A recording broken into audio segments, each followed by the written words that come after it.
Hi everybody, I welcome you all to video lecture number 3 of science chapter number 7, control and coordination. And in today's video lecture we are going to discuss about a very important topic, that is human brain, right? Before starting this lecture I would like to mention few serious things. થોડીક important વસ્તુ કહેવાની છે જેમાં તમે બેદરકારી મને દેખાડી રહ્યા છો, right? First thing, not watching the video lecture timely.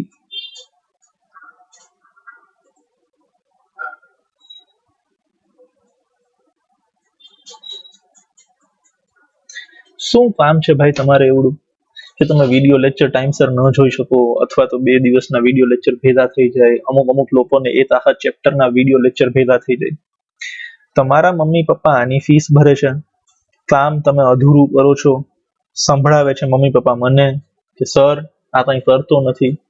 ઘરે તમે બેઠા છો, કંટ્રોલમાં તમે તમારા મમ્મી પપ્પાના છો, મારે શું આમંત્રણ દેવા આવવાનું કે ભાઈ વિડીયો લેક્ચર જોવો ટાઈમસર? એટલે એક ફેક્ટ ક્લિયર કરી લ્યો, તમને જો ન જામતું હોય કે ભાઈ આપણે તો આ કંઈ ફરજિયાત નથી. જે લોકોને જોવાતા હોય, જે લોકોને આગળ વધવાની ઈચ્છા હોય એટલા જ લોકો કન્ટિન્યુ કરે. પ્લીઝ ખોટો ઇમોશનલ ડ્રામા ન કરાવો, રાઈટ? શું few of the parents and students are expecting કે હું ફોન કરીને જાણ લઉં.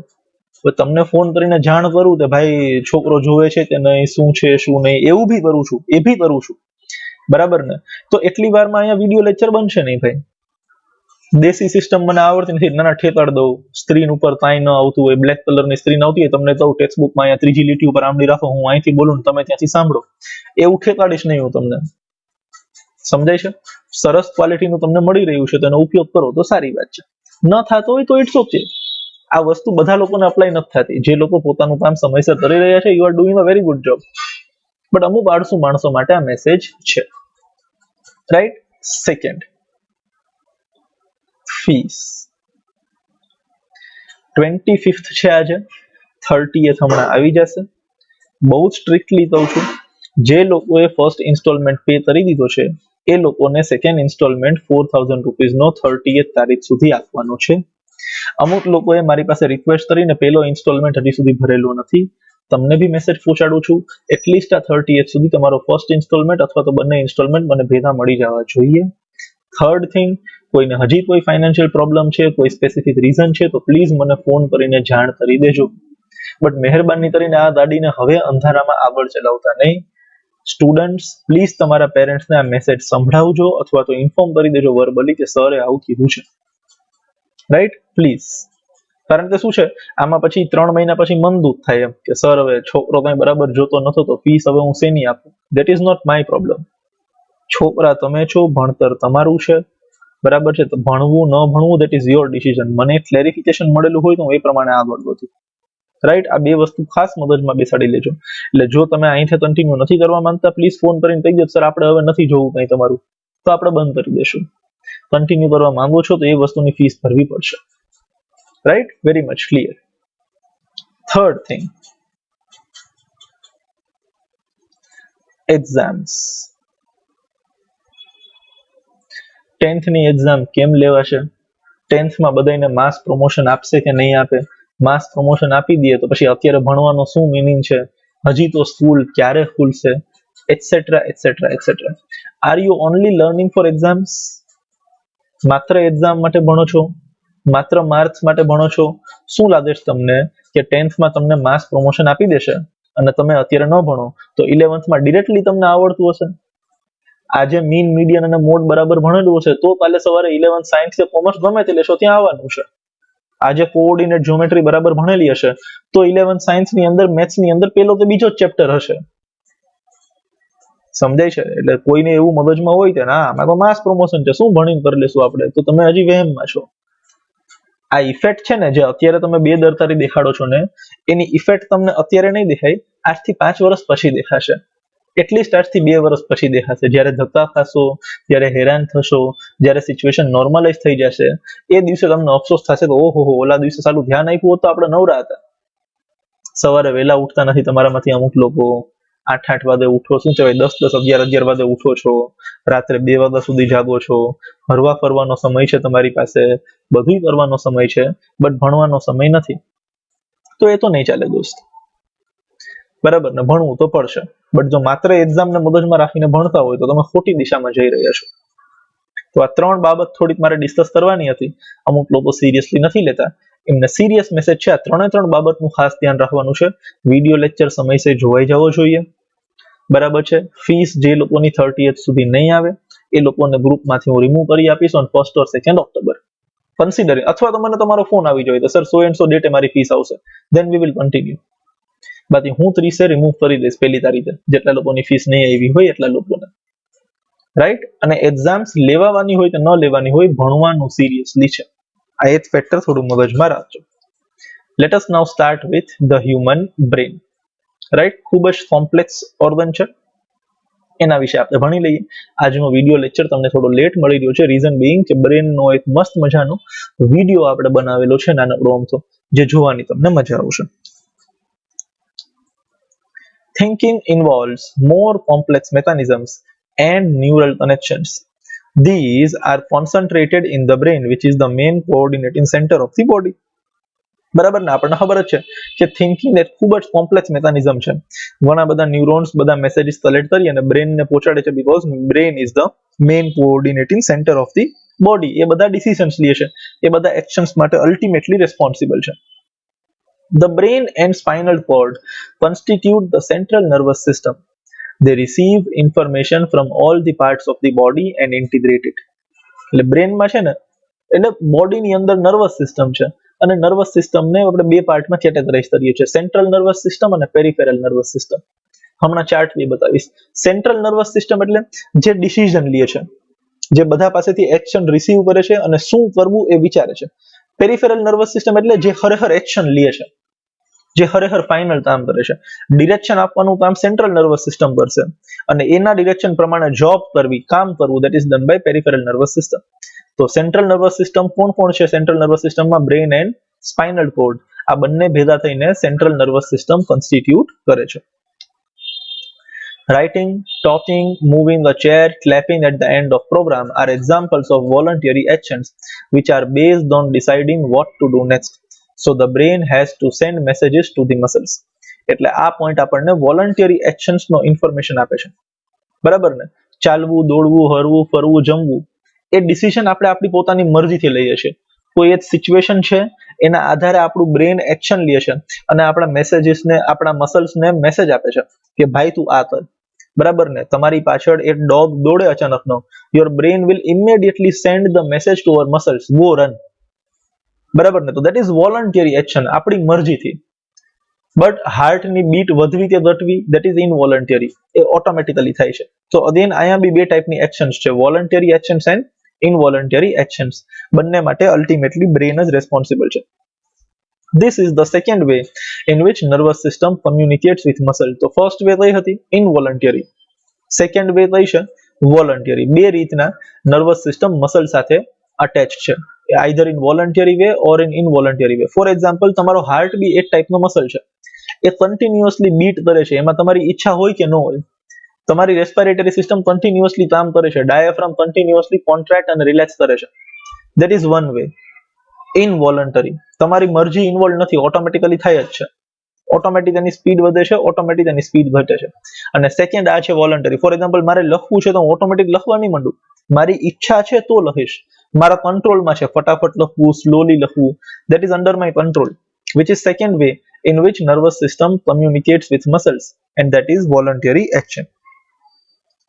The communication between the central nervous system and the other parts of the body is facilitated by the peripheral nervous system, consisting of cranial nerves arising from the brain and spinal nerves arising from the spinal cord.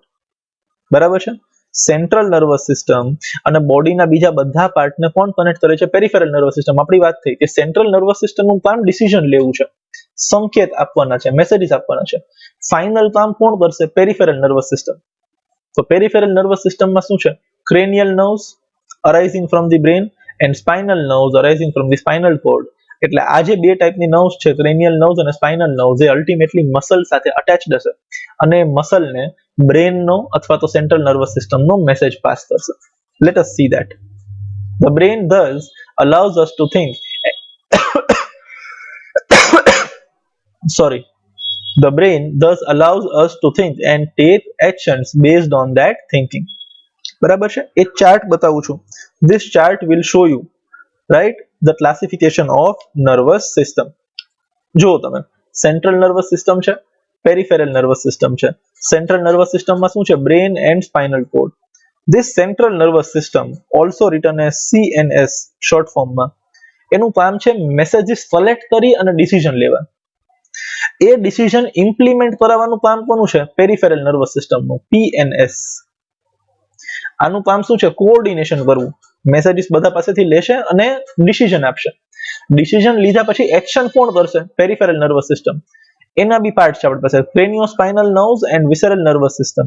અહીંયા આપણી પાસે cranial nerves છે, 12 હોય છે generally, 12 pairs, અને spinal nerves હોય છે 31 pairs, જોડી 31. અને વિસરલ નર્વસ સિસ્ટમમાં હોય છે સિમ્પેથેટિક અને પેરાસિમ્પેથેટિક, જે તમે 11th-12th સાયન્સમાં બાયોલોજી લેશો તો વધારે ડિટેલમાં ભણશો. બટ અત્યારે આપણે બ્રેન વિશે ભણવાનું છે, which is a part of central nervous system and it is the main coordinating center of our body. Fine, so let us move ahead and see the structure of human brain.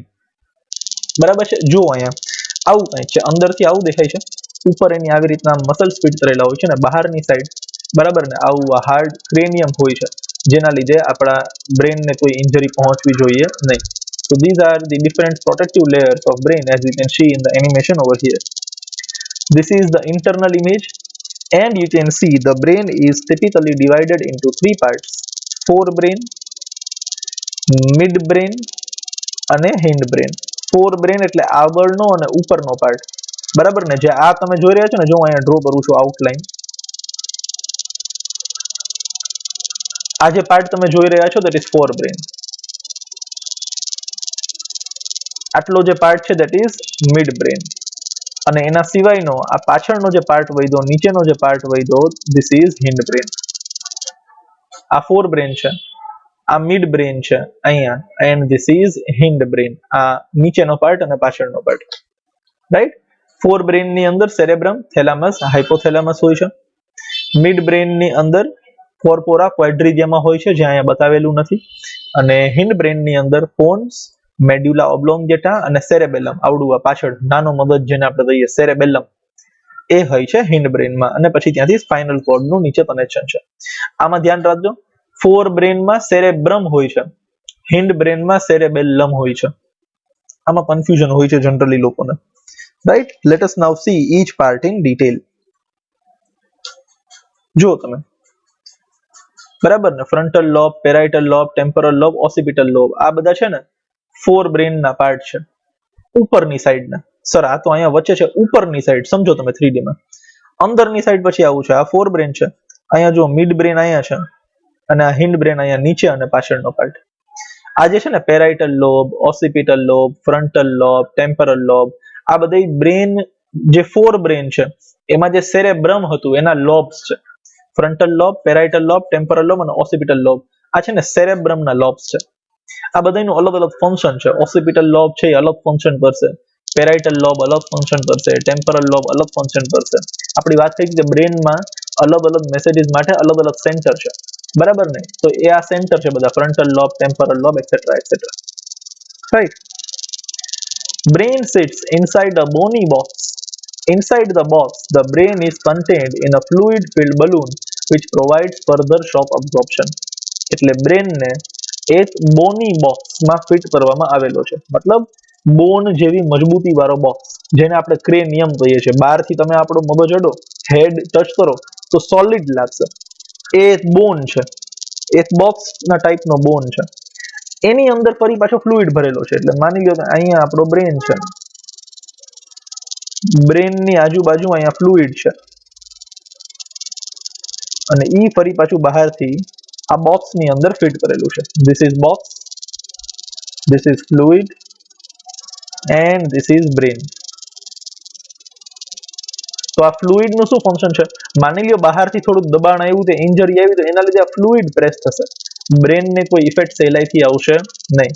પડી ગયા, કોઈ આપણને માથામાં મારે તો આ બોક્સને effect થશે, બ્રેનને કોઈ ઇફેક્ટ થવી જોઈએ નહીં. તો ફ્લુઇડનું ફંક્શન શું છે? To prevent or shock absorption. બરાબર ને? To prevent from shock or shock absorption is the function of this fluid which is filled inside the bony box. Different parts of the brain are responsible for integrating different inputs and different outputs. જો તમે અલગ અલગ part છે. Cerebrum, એની અંદર ફરી પાછા 4 part છે. Hypothalamus નો function અલગ છે, થેલામસ નો ફંક્શન અલગ છે, મિડ બ્રેઇન નો ફંક્શન અલગ છે, હિન્ડ બ્રેઇન નો ફંક્શન અલગ છે. હિન્ડ બ્રેઇન ની અંદર 3 પાર્ટ છે, એનો ફંક્શન બી અલગ અલગ છે, right? So different parts of the brain are responsible for different inputs and outputs.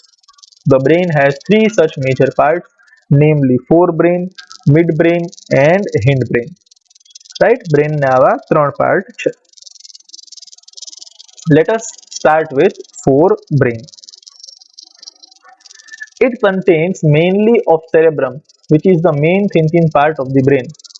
બરાબર છે? તો forebrain ની અંદર બી સૌથી મોટો પાર્ટ કયો છે? સેરેબ્રમ. એટલે સમજો તમે હવે, હ્યુમન બ્રેન નો સૌથી મોટો પાર્ટ ફોરબ્રેન અને ફોરબ્રેન નો સૌથી મોટો પાર્ટ સેરેબ્રમ. અને સેરેબ્રમ ની અંદર 4 લોબ્સ હોય છે, જે આપણી ટેક્સ્ટબુકમાં નથી આપેલા, બટ હમણાં મેં તમને ઇમેજ બતાવી હતી, એમાં હતા occipital lobe, temporal lobe, parietal lobe અને ફ્રન્ટલ લોબ. બરાબર ને? એનું કામ શું છે? સેરેબ્રમના લોબ્સનું કામ શું છે? It has regions. રિજિયન્સ એટલે lobes, which receive sensory impulses from various receptors. Separate areas of the forebrain are specialized for hearing, smell, sight and so on. forebrain ની અંદર સેરેબ્રમ છે, સેરેબ્રમ ની અંદર બી અલગ અલગ રિજિયન છે, અને અલગ અલગ રિજિયન અલગ અલગ ફંક્શન માટે રેસ્પોન્સિબલ છે. કોકને સાંભળવાનું કામ આપેલું છે, કોકને સ્મેલ ડિટેક્ટ કરવાનું કામ આપેલું છે, કોકને જોવાનું કામ આપેલું છે. બરાબર ને? they are given different duties. There are separate areas of association where this sensory information is interpreted by putting it together with the information from other receptors and with information that is already stored in brain. સમજો, આ ખૂબ જ important point છે. Areas of association. જો brain છે, આપણું એક ટાઈપનું સીપીયુ છે, એની પાસે ઓલરેડી કોઈ ઇન્ફોર્મેશન હશે. જે આપણી નર્વ્સ છે, એ આપણા બોડીના અલગ અલગ પાર્ટમાંથી નવા નવા મેસેજીસ કલેક્ટ કરીને બ્રેન સુધી પહોંચાડશે. હવે માની લ્યો કે તમારી સામે અત્યારે મસ્ત મજાના શું કહેવાય, આપણે ગરમા ગરમ સપોઝ મેગી રાખવામાં આવી તમારી સામે, તો મેગી તમે આંખે જોઈ શકો છો અને તમારી નાકમાં મેગીની સ્મેલ બી આવે છે. તો તમારા નાકના નર્વ્સ છે, જે રિસેપ્ટર્સ છે, એને તમારા મગજના રિસ્પેક્ટિવ સેન્ટરમાં મેગીની સ્મેલ પહોંચાડી અને એ સ્મેલ ડિટેક્ટ થઈ. તમારી આંખે જોયું કે હા ભાઈ, મને સામે નૂડલ્સ દેખાય છે, મેગી છે, તો આ બંને ઇન્ફોર્મેશન બ્રેનમાં પહોંચી. સમજાય છે? અને બ્રેને ફાઇનલાઇઝ કર્યું કે ના ના, મારી સામે જે પડ્યું છે એ મેગી જ છે. બાકી ઘણી વખતે એવું બને કે નૂડલ્સ હોય સામે, પણ એમાં મેગીની સ્મેલ ન આવતી, તો આપણે ભાઈ આ મેગી નથી, આ બીજા કોઈ નૂડલ્સ છે, આ ચાઇનીઝ ભેળ છે, આ હાક્કા નૂડલ્સ છે, આ સિંગાપોરી નૂડલ્સ છે, બીકોઝ નૂડલ્સનો શેપ તો એ જ જેવો છે. બટ આપણી સામે રાખેલો નૂડલ્સ મેગી જ છે. એ ફાઇનલ કોનાથી થયું? મેગીના કલરથી બી થયું, મેગીની સ્મેલથી બી થયું. તો અલગ અલગ જગ્યાએથી જે ઇન્ફોર્મેશન છે એ કલેક્ટ થાય છે એ જગ્યાએ, જેને આપણે એરિયા ઓફ એસોસિએશન કહીએ છીએ. બરાબર ને? અને બધી ઇન્ફોર્મેશન અહીંયા ભેગી થઈને પ્રોસેસ થશે અને અકોર્ડિંગલી બ્રેન સામે એક્શન લેશે. Based on this, a decision is made about how to respond and information is passed on to the motor areas. Motor areas એટલે again neurons જ, nervous tissues. કેમ સેન્સરી નર્વ્સ હોય છે જે information brain સુધી પહોંચાડે છે, એમ બ્રેન બી ફરી પાછો કોઈ ઓર્ગનને મેસેજ આપશે, એ નર્વસ ટિશ્યુમાંથી જ આપશે. એ જે નર્વ છે ને, જેના લીધે બ્રેન એક્શન લે છે, કોઈ મસલ એક્શન લે છે, એને મોટર એરિયાસ કહેવાય, which control the movement of voluntary muscles. એટલે અલ્ટિમેટલી આ બંને પોઈન્ટનો મીનિંગ એવો છે કે અલગ અલગ રિસેપ્ટર પોતાનો અલગ અલગ મેસેજ બ્રેનમાં પહોંચાડશે. બ્રેનના અલગ અલગ સેન્ટર આ બધી ઇન્ફોર્મેશન પ્રોસેસ કરી અને કોમન કન્ક્લુઝન કાઢશે કે ભાઈ આવું આવું, મને આંખે આવો મેસેજ આપ્યો, મને નાકે આવો મેસેજ આપ્યો, મને મારા સ્કીને આવો મેસેજ આપ્યો. આ બધા મેસેજની ઉપર બ્રેન એક કોમન ડિસિઝન લેશે અને એ ડિસિઝનનો મેસેજ ફરી પાછો બ્રેન કોઈ મોટર નર્વને આપશે અને અકોર્ડિંગલી આપણા વોલન્ટરી મસલ્સ એક્શન લેશે. મેગી સામે મૂકી હોય તો અલ્ટિમેટલી આપણા નાકે બ્રેનને મેસેજ પહોંચાડ્યો, આપણી આંખે બ્રેનને મેસેજ પહોંચાડ્યો અને બ્રેન આ બધી ઇન્ફોર્મેશન પ્રોસેસ કરીને આપણા હાથને મેસેજ પહોંચાડશે, ભાઈ જા ચમચી ઉપાડ અને મેગી ખા. બરાબર છે. The sensation of feeling full is because of center associated with hunger, which is in a separate part of forebrain.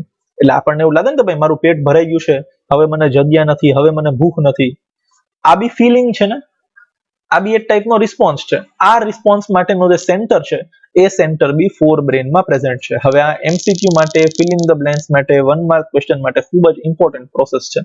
તે ખૂબ જ ઇમ્પોર્ટન્ટ આન્સર કહેવાય કે ભાઈ તમે અનલિમિટેડ જઈમાં એવો ક્વેશ્ચન આપ્યો હોય અને પછી તમને હવે વધારે ભૂખ નથી એવું તમને ફિલિંગ આવે છે, તો એ ફિલિંગ આપનારો બ્રેનનો કયો સેન્ટર છે? ફોર બ્રેન છે, મિડ બ્રેન છે કે હિન્ડ બ્રેન છે? Definitely we will say that fore બ્રેનની અંદર કોઈ એવો પાર્ટ છે જે આપણને આવું ફિલિંગ આપે છે. I hope this is very much clear to you અને આમાં તમને કોઈ ડાઉટ નથી, રાઈટ?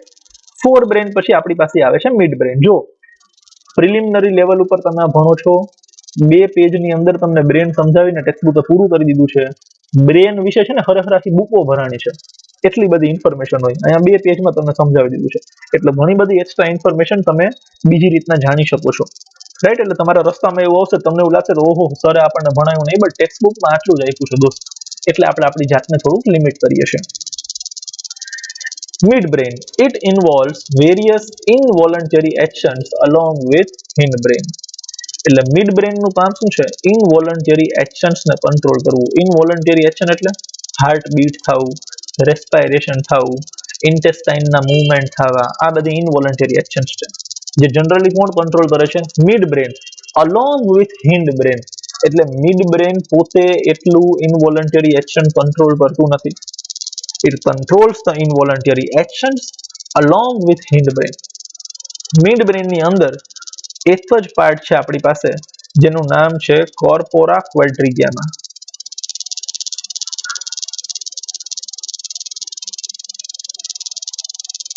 બટ આપની ટેક્સ્ટબુકમાં આપેલું નથી તો આપણે આમાં વધારે વિગતમાં નથી જતા, બટ આ નામ તમને ક્યાંય ફ્લેશ થાય તો મગજમાં આવવું જોઈએ કે corpora quadrigemina is a part of midbrain, right? આ મગજમાં રાખવું છે.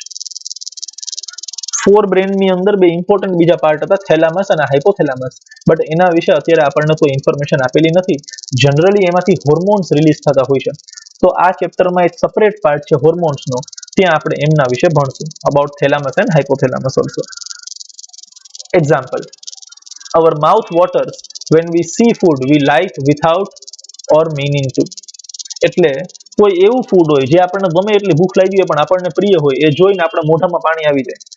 મોઢામાં પાણી આવી જાય એટલે આપણને ખાવાની ઈચ્છા થઈ જાય. આ જે ફિલિંગ છે દેટ ઇઝ ઇનવોલન્ટરી. એના માટે આપણે કંઈ વિચારવાની જરૂર નથી પડતી, બરાબર ને? તો આવા બધી ફિલિંગ છે એ કોણ આપણને અપાવે છે? મિડ બ્રેન અપાવે છે. our heart beats without our thinking about it. In fact, we cannot control these actions easily by thinking about them even if we wanted to. હું હમણાં એમ વિચારું તો ભાઈ મારે મારી હાર્ટબીટ વધારવી છે તો મારી મરજીથી વધશે નહીં, બટ તમે હમણાં વિચારો તો ભાઈ મારે તાળી પાડવાનું ચાલુ કરું છું, તમે તમારી મરજીથી પાડી શકો છો, ફટાફટ પાડી શકો છો, સ્લોલી પાડી શકો છો, બટ હાર્ટબીટ ઉપર તમારો કોઈ કંટ્રોલ નથી. તમે દોડશો તો ઓટોમેટિકલી વધશે, તમે શાંતિથી બેસશો ઓટોમેટિકલી ઘટશે, બરાબર ને? તો આવી બધી ઇનવોલન્ટરી એક્શન્સ આપણું મિડ બ્રેન કંટ્રોલ કરે છે. Do we have to think about or remember to breathe? શ્વાસ લેવાનું ક્યારે યાદ રાખવું પડે છે ઓર ક્યારે શ્વાસને કંટ્રોલ કરવો પડે છે? ના. Everything is automatically controlled by midbrain, which controls the involuntary actions, right? અને સૌથી છેલ્લો પાર્ટ છે હિન્ડ બ્રેન, જે ખૂબ જ ઇમ્પોર્ટન્ટ છે. જો તે બ્રેનનો એક બી પાર્ટ અનઇમ્પોર્ટન્ટ નથી, બધા ઇમ્પોર્ટન્ટ જ છે. એકાદ પાર્ટ અનઇમ્પોર્ટન્ટ હોય તો આપણે ગાંડા કહેવાય. All the parts are almost important, right? Hindbrain contains 3 things: pons, medulla and cerebellum. P, M અને C. pons, medulla અને cerebellum. medulla નું નામ medulla oblongata છે, બટ અહીંયા medulla જ આપ્યું છે. Involuntary actions including blood pressure, salivation, vomiting are controlled by medulla in hindbrain. vomiting તમારા કંટ્રોલમાં નથી, થાય એટલે તમે એને રોકી નથી શકવાના, થવાની જ છે. તમે ગમે એટલે આડે હાથ ભરાવી દો, વોમિટિંગ થશે એટલે થશે જ, બરાબર છે ને? બ્લડ પ્રેશર, મોઢામાં પાણી આવવું, સલાઇવેશન, these all actions are controlled by part of hindbrain which is known as medulla. અહીંયા અલગથી આપ્યું છે, ખાસ યાદ રાખજો. હવે તમને શું એમ યાદ હોય બ્લડ પ્રેશર, સલાઇવેશન, વોમિટિંગ બધું હિન્ડ બ્રેન કંટ્રોલ કરે છે? સાચી વાત છે, બટ હિન્ડ બ્રેનમાં કોણ? Medulla. Medulla controls the blood pressure. Medulla controls the salivation. Medulla controls the vomiting or feeling of vomiting. Right? Cerebellum is responsible for precision of voluntary action and maintaining the posture and balance of the body. એટલે તમે આજે book ઉપર વ્યવસ્થિત લખી શકો છો. તો book ઉપર લખવું એ વોલન્ટરી એક્શન છે. એને અલ્ટિમેટલી ફોર બ્રેન તો કંટ્રોલ કરે છે, બટ બુક ઉપર વ્યવસ્થિત રીતના લખવું, સાયકલનો બેલેન્સ જાળવવો, બરાબર રીતના આપણે જે ચાલી શકીએ છીએ, આ જે બોડીનું બેલેન્સ છે એ બોડીનું બેલેન્સ કોના લીધે છે? Due to cerebellum. હવે જો બોડીનું બેલેન્સ નહીં રહે તો આપણે જે વોલન્ટરી એક્શન કરીએ છીએ એનો કોઈ મિનિંગ નથી. તમે હાલો પણ આમ આડા આવડા હાલો તો ન મેળ આવે ને. તમે ચાલી શકો છો, વોલન્ટરી એક્શન છે, that is due to fore brain. But તમે વ્યવસ્થિત રીતના ચાલી શકો છો, એક પ્રોપર ડિરેક્શનમાં ચાલી શકો છો, એ જે તમારી વોલન્ટરી એક્શનનું પ્રિસિઝન છે ને, that is due to cerebellum. Why? Because cerebellum is performing a very important function of maintaining posture and balance. આપણું બોડી કેવી ડિરેક્શનમાં જાય છે, એનું પોસ્ચર, એની સ્થિતિ, એનું બેલેન્સ, એ બધું સેરેબેલમ આપણું નાનું મગજ કંટ્રોલ કરે છે. For example, walking in a straight line, riding a bicycle, these all are voluntary actions. They are ultimately controlled by forebrain, but એનું પ્રિસિઝન, એનું પરફેક્શન કોના લીધે છે? સેરેબેલમના લીધે છે. નાનું મગજ, આપણે ભાઈ ને પાછળના પાર્ટમાં નાનું મગજ હોય, એ ખૂબ જ ઇમ્પોર્ટન્ટ પાર્ટ છે. It maintains the balance of our body. Right? So again, hindbrain is very much important part because અહીંયા અલગ અલગ ઇન્ફોર્મેશન આપેલી છે. હવે હું તમને મસ્ત મજાનો બ્રેન દેખાડું. આ તમે જુઓ, આની અંદર અલગ અલગ પાર્ટ 3D માં તમને દેખાશે અને આ પાર્ટ ચમકશે, એના વિશેની એક્સ્ટ્રા ઇન્ફોર્મેશન બી આપવામાં આવશે. રાઈટ? જસ્ટ વોચ ધીસ, આરામથી જુઓ. C, this is right cerebral hemisphere, this is left cerebral hemisphere.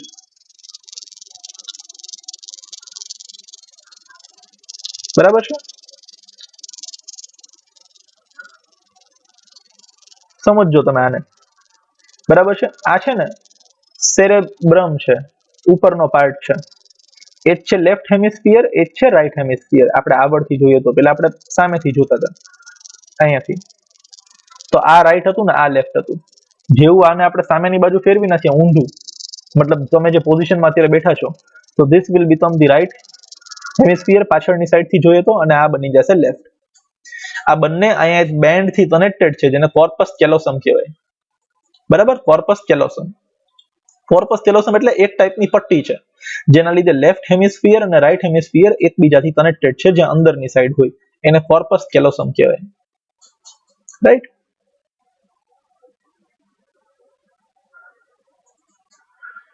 Yes. પાછું ફેરવીએ આપણે. જો હવે અહીંયા થોડી કોમ્પ્લેક્સિટી વધે છે, અંદર આપણે જોઈએ. ઝૂમ કરીએ છીએ આપણે. આ અલગ અલગ પાર્ટ છે જે આપણી ટેક્સ્ટબુકમાં નથી આપેલા, બટ જે આપણી ટેક્સ્ટબુકમાં આપેલું છે એ આપણે જોઈએ. Hypothalamus. This part is hypothalamus. એની ઉપર થેલામસ હોય, જે આપણને અત્યારે દેખાતું નથી. બટ તમે જુઓ, ઉપરનો પાર્ટ, પછી આ વચ્ચેનો પાર્ટ છે અને આ નીચેનો પાર્ટ છે. તો જે ઉપરનો પાર્ટ છે એને આપણે ફોર બ્રેન કહીએ છીએ, જે વચ્ચેનો પાર્ટ છે એને આપણે મિડ બ્રેન કહીએ છીએ, અને નીચેના પાર્ટને આપણે હિન્ડ બ્રેન કહીએ છીએ. આ હાઇપોથેલામસ છે, એની ઉપર થેલામસ હશે. Yes, this is hypothalamus. આ કોર્પસ કેલોસમ છે. ક્લિયર છે? Hypothalamus, right? આ મિડ બ્રેન છે, હાઇપોથેલામસની એક્ઝેક્ટ નીચે. રાઈટ? This is hypothalamus. એના વિશે ઇન્ફોર્મેશન આપી છે. What is hypothalamus? It provides a link between central nervous system and the endocrine glands. Endocrine glands આપણે ભણવાના છે હજી. The hypothalamus controls the pituitary gland, which releases hormones that regulate various bodily functions. એટલે આપણા બોડીની અંદર જે બધી વસ્તુનો બેલેન્સ છે ને, એ માત્ર નર્વસ સિસ્ટમના લીધે નથી, હોર્મોનલ સિસ્ટમના લીધે બી છે. બે ટાઈપની સિસ્ટમ છે આપણા બોડીમાં, જે કંટ્રોલ એન્ડ કોઓર્ડિનેશન આપે છે. બરાબર ને? તો અલ્ટિમેટલી જે હોર્મોનલ સિસ્ટમ છે ને, એ નર્વસ સિસ્ટમ ઉપર ડિપેન્ડન્ટ જ છે. તો જે હોર્મોનલ સિસ્ટમને મેઇન કંટ્રોલ કરવા વાળો વ્યક્તિ છે ને, ધેટ ઇઝ હાઇપોથેલામસ. બરાબર છે? આવડું જે અંદરની સાઈડથી આપણને દેખાય છે.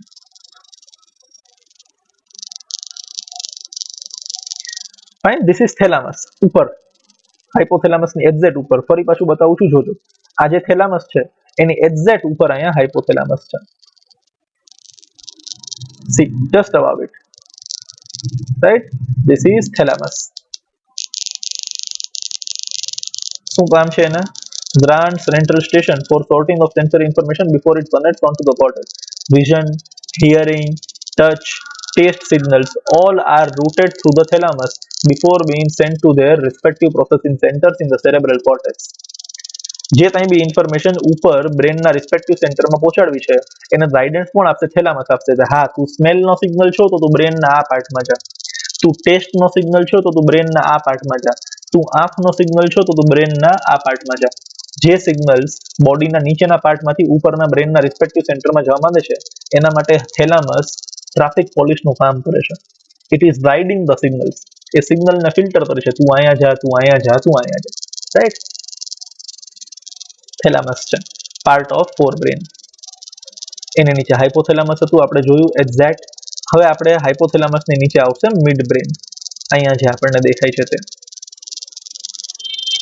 પિટ્યુટરી ગ્લેન્ડ એ થેલામસની નીચે છે, આપણે હમણાં ભણશું. હવે આપણે ભણી લઈએ મિડ બ્રેન વિશે આવડું. મેસ એન્સીફેલોન એનું નામ હોય. જો બ્રેનનું બીજું નામ એન્સીફેલોન છે, આ એક મગજમાં રાખજો. બ્રેનનું બીજું નામ શું છે? એન્સીફેલોન. રાઈટ? આ મગજમાં રાખજો. This part is generally very much important, but અત્યારે થોડુંક કોમ્પ્લેક્સ છે, એના વિશે આપણે વધારે ઇન્ફોર્મેશન પ્રોવાઈડ કરતા નથી. નહીં તો જે ભણવાનું છે એમાં તમને થોડુંક કન્ફ્યુઝન થશે. બટ અહીંયા કોર્પોરા ક્વેડ્રિગેમાં હોય છે, જે અહીંયા નથી લખ્યું એ બી. બટ કોર્પોરા ક્વેડ્રિગેમાં મિડ બ્રેનનો મેઇન પાર્ટ છે. બરાબર છે? મિડ બ્રેનની નીચે પોન્સ, મેડ્યુલા ઓબ્લોંગેટા અને આપણું સેરેબેલમ. એક્ઝેક્ટ બધું લાઈનમાં છે. હવે now here we are having pons. બરાબર છે? An area important for attention. જે આપણું અટેન્શન છે એના માટે કોણ રિસ્પોન્સિબલ છે? Pons. Again I will display. Mid બ્રેનની એક્ઝેક્ટ નીચે અહીંયા જે પાર્ટ છે that is pons, which is responsible for attention.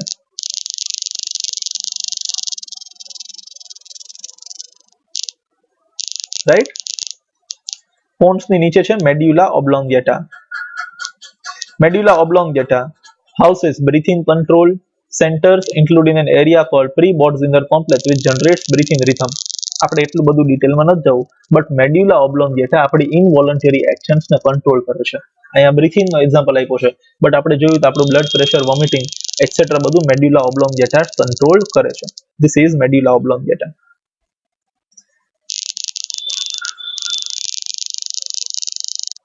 આ ક્રેનિયલ નર્વ્સ છે. રાઈટ? અને આ પાછળનો પાર્ટ સેરેબેલમ, નાનો મગજ આપણો. The Latin for little brain. બરાબર છે? મોટર સ્કિલ્સ માટે રેસ્પોન્સિબલ છે. બરાબર ને? Playing piano, practising different talents, આ બધું આના લીધે છે. Because it is maintaining the posture and balance of the body. આ નાનું મગજ આપણું. બરાબર? જોઈ લ્યો આને પાછું. Part of hind brain. Right? આ જે તમને દેખાય છે પૂરેપૂરું, આ આપણું નાનું મગજ છે, સેરેબેલમ. પોન્સની પાછળ અને નીચે. Right? So this is our brain. ઠીક છે? ફોર બ્રેન ની અંદર આપણું સેરેબ્રમ, થેલામસ, હાઇપોથેલામસ. ઠીક છે? પછી છે મિડ બ્રેન. મિડ બ્રેન ની નીચે છે પોન્સ.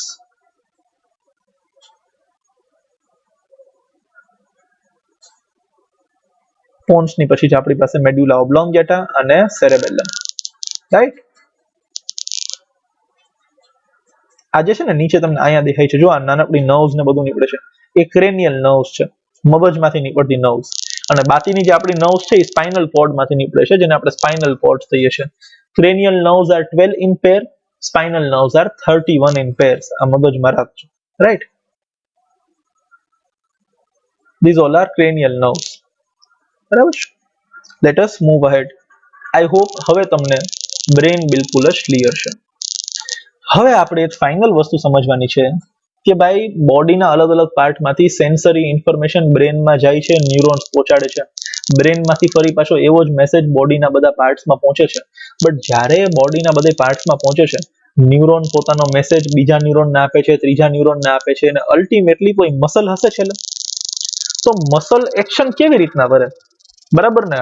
ભાઈ મારે મારો હાથ મૂવ કરવો જોઈએ, તો હાથ મૂવ થાય છે કેવી રીતના? મસલ્સમાં એવું તો શું થાય છે કે ન્યુરોનની એક્શન પ્રમાણે એક્શન આપે છે. Right? Let us C. When the action or movement is to be performed, muscle tissue will do the final job. ભાઈ બ્રેને મેસેજ આપ્યો કે હાથ તું જઈને ચમચી ઉપાડ અને મેગી ખા, તો અલ્ટિમેટલી એ વસ્તુ તો મસલને કરવાની છે. When a nerve impulse reaches the muscle fiber must move. બ્રેને જે મેસેજ આપ્યો, જેને આપણે નર્વ ઇમ્પલ્સ કહીએ છીએ, જ્યારે મસલમાં પહોંચે તો મસલને મૂવ કરવું પડશે. Right. Movement at the cellular level is that muscle cells will move by changing their shape so that they may shorten. ખૂબ જ ઇમ્પોર્ટન્ટ પોઈન્ટ છે. બ્રેને પોતાની એક નર્વને મેસેજ આપ્યો કે ભાઈ તું જા ને હાથના મસલને કહે તો એ હલે ચલે.